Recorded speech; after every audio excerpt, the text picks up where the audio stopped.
Your reach is vast. As an educator, you have so much potential and so many opportunities to make a difference in your students' lives. Now, I don't know about you, but I got into teaching to do just that. I wanted to make a difference in my students' lives through the curriculum that I could teach, and I wanted to make them better writers and be able to express themselves in powerful ways. I wanted to help them to understand math and think critically and do some good problem solving. I wanted to help them to see the world through new perspectives by studying history and art and help them to create new pieces to share with others. But you know what? While some students took to my teachings, others resisted. And as a first-year teacher back in 1999, I didn't always know how to handle that. I didn't always understand why students wouldn't take advantage of their time in school. You see, beyond the typical classroom management classes, not all teachers learn what to do when a student is actually in need. And over the last years, it has become more and more apparent that we need to build in time for students to develop their social and emotional skills. The thing I want you to understand is that you don't need to be a trained therapist to make this happen. I promise. What you do need is to be a caring, creative teacher. My name's Elizabeth Peterson. I'm a teacher and the creator of SEAL, Social Emotional Artistic Learning, where we couple the best of what the arts have with the ever-growing need to help students develop their social emotional skills. And you play a huge role in your students' social emotional learning. Whether or not you want to, you do. So if you want to know what that role is and how you can make the best of that role, keep watching. In fact, I talk a lot about SEL and especially SEAL, Social Emotional Artistic Learning. So if integrating the arts is something that you're interested in, definitely subscribe to my channel and make sure you hit that bell to be notified when a new video comes out. In this video, I want to share 5 tips for how to be that positive role model for your students when it comes to social emotional learning. But first, I want to remind you about some important things that we need to keep in mind. And that is when students come out with unfavorable behaviors, that's usually a sign that they're in need. And let's face it, often when a kid misbehaves, our initial reaction can be to hand out a punishment or say something unkind, even if you don't mean it, or even be dismissive about it. I know I'm guilty of having done that in the past. I really believe that we need to remind ourselves that misbehavior isn't always about us. So don't automatically take things personally. It's often about what may be happening with the student. And it's a sign that they need something. And here's the thing, giving students a punishment won't work. Think about it. Giving a timeout where a student has to think about their choices, or sending a kid to in-school suspension where they're often left to their own devices is not going to help anyone, especially the kid. Students won't always understand what they did, or they won't understand how to process their behavior on their own. But you know what they may figure out? Well, a way to not land in timeout or ISS. Or worse, they may figure out how to get back there so that they can avoid work or they can avoid other people. You see, students of all ages need a point of reference, an understanding of what they do need to do or how they can act in certain situations.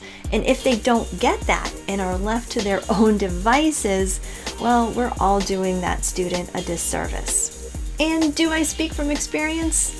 Heck yeah! From putting my own children in timeouts to being dismissive to students who are behaving badly, I get how hard it can be at times. It's only been through my own SEAL teacher training, specifically in the first wave of that training, that I've been able to adjust my own thoughts and behaviors to better handle a variety of situations in the classroom. So let's take a look at the 5 tips for being that role model to your students when it comes to SEL. Number 1, pause and discuss. If something is happening in your classroom, don't be afraid to pause your lesson and discuss what's actually happening. I've had instances when a student starts screaming or runs out of the room, and after knowing that that student is being taken care of by other adults, I've had to pause the lesson and use some time to help the other students in the classroom. Pressing forward with the curriculum is just not a good idea for anyone, but it can be the go-to thing if you're at a loss for what to do. If you pause the lesson and simply say something like, Nicole's really having a hard time right now, but I know that Mrs. Helpful Lady is helping her through. The best thing we can do right now is to be patient and kind with Nicole when she returns to class. Depending on your students, they may want to discuss even more, and that's okay. Without going overboard, allowing your students some time to process things is really important for their emotional well-being. Number 2, be proactive and explicit in your social emotional teaching. One thing I love about teaching SEAL, social emotional artistic learning, is that it is very proactive and explicit. I talk a lot more about that in this video about why I actually teach SEAL. With SEAL, students are not only practicing social and emotional skills through engaging artistic experiences, but you're also talking about what they're doing as they're doing it.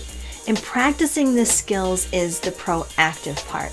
You need to practice these types of skills before you actually need them, or else they're probably not going to work.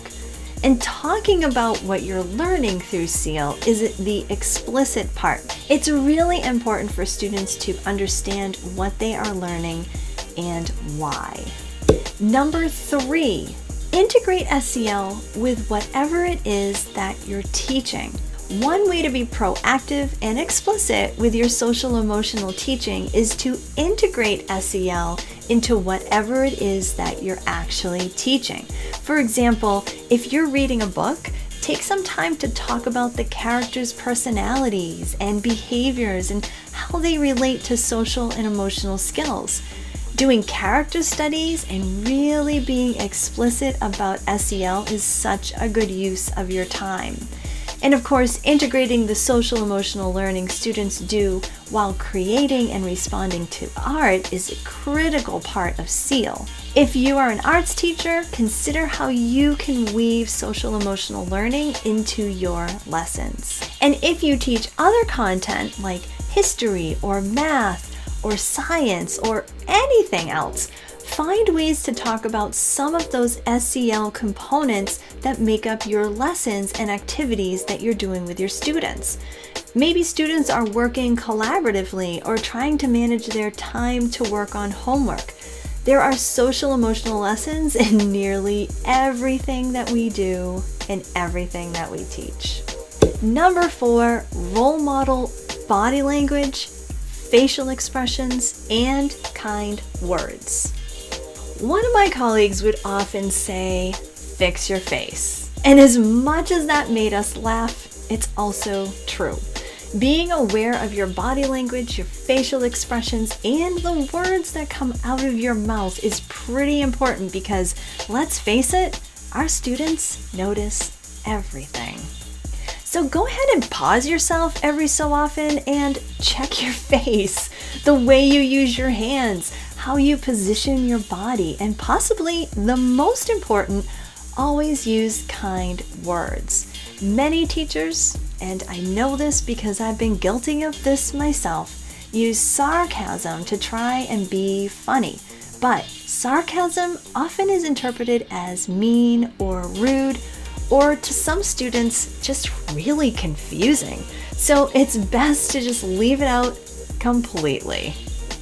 Now, number 5, be creative and engaging. One reason why I love SEAL is that it is based in arts integration, which means the strategies and the lessons are arts-based and highly engaging. And you may be wondering what this has to do with social emotional learning. Well, when your students are engaged with the content they are learning, they are happier and they're more willing to work hard in your class. But it's not just about being happy.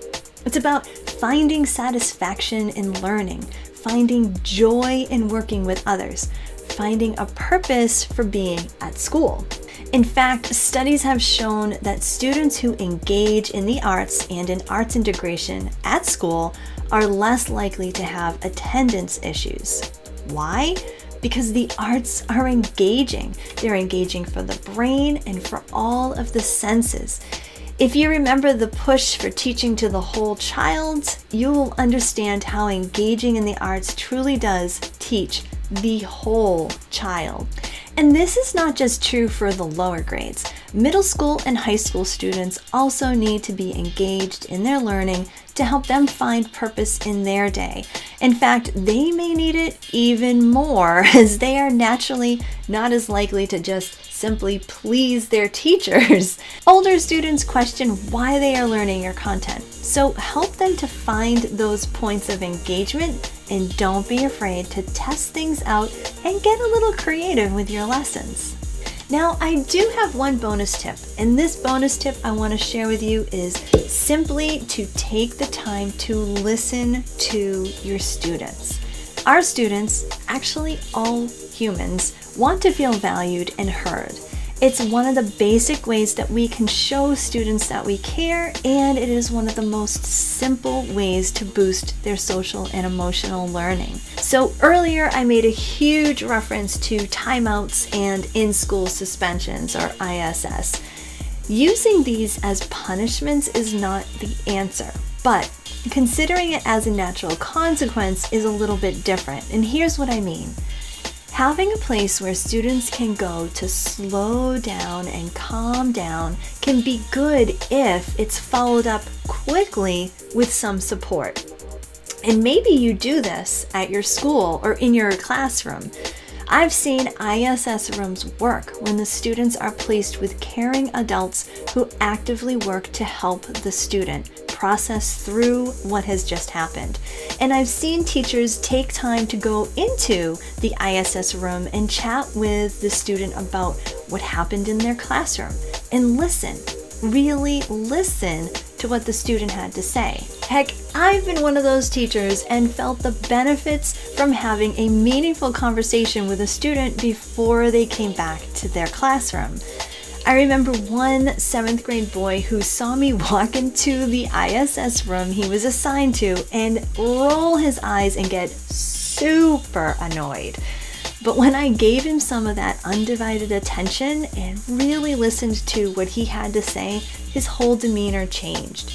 It made me feel so good to put that time in, and it was good for him too. What we do in our classroom really matters. What we do and how we act and how we teach makes a huge impact on our students' social emotional learning. So, to review those 5 tips one more time, here they are. 1, pause a lesson if something is happening and don't be afraid to discuss it. 2, be proactive and explicitly teach social emotional skills. Number 3, integrate SEL with whatever content you are teaching. Number 4, role model body language, facial expressions, and kind words. Number 5, use engaging and creative lessons.